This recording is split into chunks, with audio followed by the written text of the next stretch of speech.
आज की क्लास में मैं आपके लिए लेकर आया हूं क्लास 10th के विज्ञान का मोस्ट वीवीआई ऑब्जेक्टिव क्वेश्चन, जो कि 2025 के बोर्ड एग्जाम में आप लोग से यही में से प्रश्न पूछा जाएगा। तो ये जो सारे क्वेश्चन मैं आप लोगों को बताने वाला हूं, आप लोग इसे अच्छे तरह से याद कर लीजिए और चैनल को सब्सक्राइब कर लीजिए। चलिए, आपका पहला क्वेश्चन रहने वाला है, किसी बल्ब से 1 मिनट में 120 कूलम्ब आवेश प्रभावित हो रहा है, तो विद्युत धारा का मान होगा। तो 3 एम्पियर विद्युत धारा का मान होगा। कितना होगा? 3 एम्पियर। नेक्स्ट क्वेश्चन है, लघु पतन के समय परिपथ में विद्युत धारा का मान होगा। सही जवाब हो जाएगा 3 एम्पियर हो जाएगा। कितना हो जाएगा? 3 एम्पियर। नेक्स्ट क्वेश्चन है, 1 वोल्ट कहलाता है, तो आप लोग याद रखिएगा कि 1 वोल्ट 1 जूल प्रति एम्पियर कहलाता है। कितना कहलाता है? 1 वोल्ट 1 जूल प्रति एम्पियर कहलाता है। ये सारे जो क्वेश्चन मैं आप लोगों को बता रहा हूँ, ये सारे objective question most VVI objective question है। आप लोग इसे अच्छे तरह से याद कर लीजिए, एग्जाम में आप लोग को इसी से क्वेश्चन रहने वाला है। क्वेश्चन नंबर आपका 4 दिया गया है, कौन विद्युत धारा का सर्वोत्तम सुचालक है? क्या पूछा जा रहा है? सर्वोत्तम सुचालक है। सही जवाब हो जाएगा ऑप्शन नंबर सी हो जाएगा।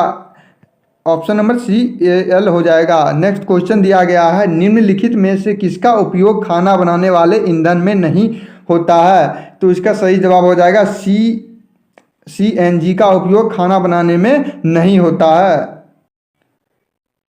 नेक्स्ट क्वेश्चन है, निम्नलिखित में से कौन लेंस का आवर्धन m होता है? तो लेंस का आवर्धक V/U होता है। कितना होता है? V/U होता है। ऑप्शन नंबर डी सही हो जाएगा। नेक्स्ट क्वेश्चन दिया गया है, वायुमंडल में प्रकाश के किरण वर्ण का प्रकीर्णन सबसे अधिक होता है। तो आप लोग ध्यान रखिएगा कि नीला रंग का सबसे अधिक प्रकीर्णन होता है। किस रंग का होता है? नीला रंग का। नेक्स्ट क्वेश्चन दिया गया है, हमारे घरों में जो विद्युत आपूर्ति की जाती है वह कितना वोल्ट का होता है? तो आप लोग याद रखिएगा कि हमारे घरों में जो आपूर्ति की जाती है वो होता है 220 वोल्ट एवं प्रत्यावर्ती धारा होता है। क्या होता है?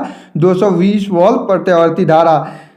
और अभी तक आप हमारे चैनल को सब्सक्राइब नहीं किए हो तो चैनल को सब्सक्राइब कर लीजिए, ताकि आने वाले बोर्ड एग्जाम में सारे वीवीआई एवं ऑब्जेक्टिव एवं सब्जेक्टिव क्वेश्चन आप लोग को हमारे इस चैनल पे मिल जाएगा। तो चैनल को सब्सक्राइब कर लीजिए। आपका अगला क्वेश्चन दिया गया है, निम्न में से कौन सा ऊर्जा स्रोत सौर ऊर्जा के व्युत्पन्न नहीं है? तो आप लोग याद रखिएगा कि आपका नाभिकीय ऊर्जा हो जाएगा। क्या हो जाएगा? नाभिकीय ऊर्जा। नेक्स्ट क्वेश्चन दिया गया है, किसी कार का अग्रदीप में प्रयुक्त दर्पण निम्नलिखित में से कौन होता है? तो आप लोग याद रखिएगा कि इसका सही जवाब हो जाएगा अवतल दर्पण होता है। क्या होता है? अवतल दर्पण होता है। आपका अगला क्वेश्चन दिया गया है, 1 MA बराबर होता है। तो आप लोग याद रखिएगा कि 1 MA बराबर होता है 10⁻³ होता है। क्या होता है? 10⁻³ नेक्स्ट क्वेश्चन दिया गया है, सौर सेल ऊर्जा और ऊर्जा को रूपांतरित करता है। तो सौर सेल और ऊर्जा को रूपांतरित कौन करता है? तो सही जवाब हो जाएगा आपका विद्युत ऊर्जा में। क्या होता है? विद्युत ऊर्जा में निरूपित करता है। क्वेश्चन नंबर 13 है, विद्युत चुंबक बनाने के लिए किस पदार्थ के छड़ का उपयोग होता है? तो आप लोग याद रखिएगा कि विद्युत चुंबक बनाने के लिए नरम लोहा का छड़ का उपयोग किया जाता है। किसका उपयोग किया जाता है? नरम लोहा का। नेक्स्ट क्वेश्चन है आपका, ओमीटर का प्रतिरोध होता है तो बहुत छोटा होता है। ओमीटर का प्रतिरोध क्या होता है? बहुत छोटा होता है। ऑप्शन नंबर सी सही हो जाएगा। नेक्स्ट क्वेश्चन है, विद्युत आवेश का एसआई मात्रक क्या होता है?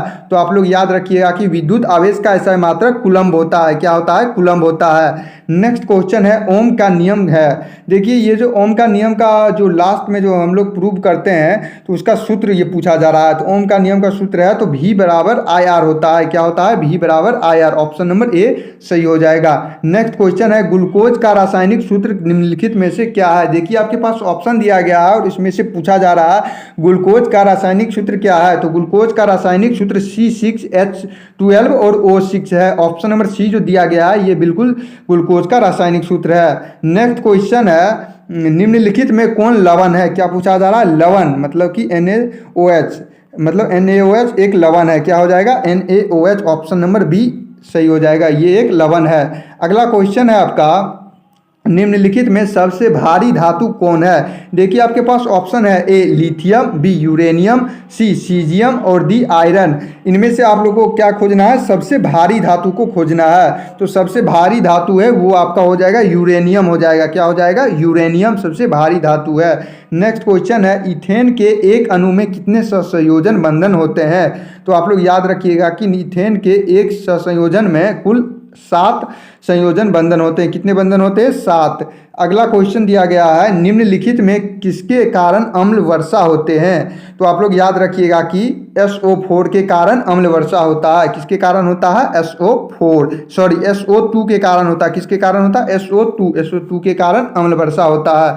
अगला क्वेश्चन है आवर्त सारणी के प्रथम वर्ग के सदस्य होते हैं। तो आप लोग याद रखिएगा कि आवर्त सारणी के प्रथम वर्ग के सदस्य क्षारीय धातु होते हैं। क्या होते हैं? क्षारीय धातु। अगला क्वेश्चन है संगमरमर का रासायनिक सूत्र क्या है? देखिए संगमरमर का रासायनिक सूत्र CaCO3 हो जाएगा। क्या हो जाएगा? CaCO3 संगमरमर का रासायनिक सूत्र है। अब देखिए आपका अगला क्वेश्चन है फिर से दिया गया है धोबिया सोडा का रासायनिक सूत्र क्या है? ये सारे जो रासायनिक सूत्र जो होता है ये एग्जाम में आप लोग को 2 से 3 नंबर का साइंस में जरूर आप लोग को पूछा जाता है। तो आप लोग ये जो सूत्र दिया गया है इसे आप लोग जरूर याद रखिएगा। ठीक है, देखिए क्या पूछा जा रहा है धोबिया सोडा का रासायनिक सूत्र। तो धोबिया सोडा का रासायनिक सूत्र NaOCO3 × 10H2O। Option number B जो दिया गया है ये बिल्कुल सही हो जाएगा। धोबिया सोडा का सूत्र है। आपका अगला क्वेश्चन दिया गया है ब्यूटेन के कितने समावयवी संभव है? तो आप लोग याद रखिएगा कि ब्यूटेन के कुल 3 समावयवी बंधन संभव है। नेक्स्ट क्वेश्चन दिया गया है मेंडलीव के आवर्त नियम में तत्व वर्गीकरण का आधार क्या है? सही उत्तर हो जाएगा परमाणु द्रव्यमान। क्या हो जाएगा? परमाणु द्रव्यमान। अगला क्वेश्चन है निम्न में कौन कार्बन के अपरूप है? क्या पूछा जा रहा है? कार्बन के अपरूप। तो कार्बन के अपरूप इनमें से आपका तीनों है। देखिए ग्रेफाइट, हीरा और फ्लोरीन ये तीनों कार्बन के अपरूप है। तो कुल आपका ऑप्शन नंबर डी करेक्ट हो जाएगा। ये तीनों हो जाएगा। नेक्स्ट क्वेश्चन दिया गया है निम्न में कौन कमरे के तापक्रम पर द्रव्य है? क्या पूछा जा रहा है?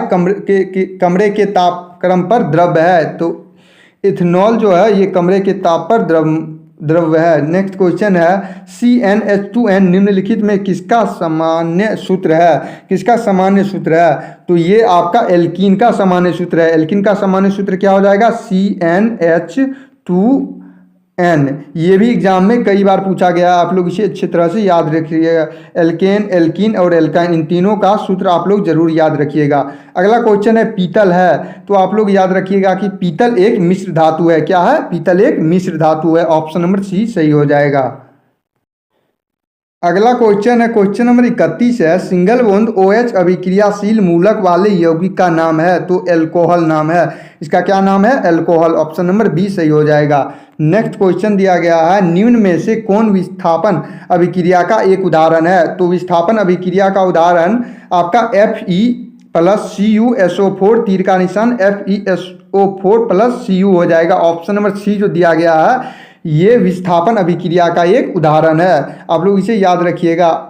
नेक्स्ट क्वेश्चन है वायवीय श्वसन का अंतिम उत्पाद है। तो वायवीय श्वसन का अंतिम उत्पाद CO2H2O और ऊर्जा हो जाएगा। क्या हो जाएगा? CO2H2O और ऊर्जा हो जाएगा। ऑप्शन नंबर डी सही हो जाएगा। जैसा कि मैंने बताया कि सारे ऑब्जेक्टिव एवं सब्जेक्टिव क्वेश्चन हमारे इस चैनल पे आप लोग को मिल जाएगा। तो चैनल को आप लोग सब्सक्राइब करके रखिए ताकि आप लोग जल्दी ऑब्जेक्टिव क्वेश्चन हमारे VVI ऑब्जेक्टिव क्वेश्चन देख पाए। नेक्स्ट क्वेश्चन है दांत का सबसे ऊपरी परत है। तो आप लोग को याद होगा कि दांत का सबसे ऊपरी परत इनामेल है। क्या है? इनामेल है। ऑप्शन नंबर बी सही हो जाएगा। नेक्स्ट क्वेश्चन है परागकण निम्न में किसके अंदर बनते हैं? तो आप लोग याद रखिएगा कि परागकण निम्न में से पराग कोश के अंदर बनते हैं। किसके अंदर बनते हैं? पराग कोश के अंदर बनते हैं। नेक्स्ट क्वेश्चन है RBC का जीवन अवधि होता है। तो आप लोग पता था कि RBC का जीवन अवधि काल 120 दिनों का होता है। कितने दिनों का होता है? 120 दिनों का। नेक्स्ट क्वेश्चन दिया गया है मानव शरीर की सबसे लंबी कोशिका है। तो मानव शरीर की सबसे लंबी कोशिका न्यूरॉन है। क्या है? मानव शरीर की सबसे लंबी कोशिका क्या है? न्यूरॉन है। ऑप्शन नंबर सी जो दिया गया है बिल्कुल सही होगा।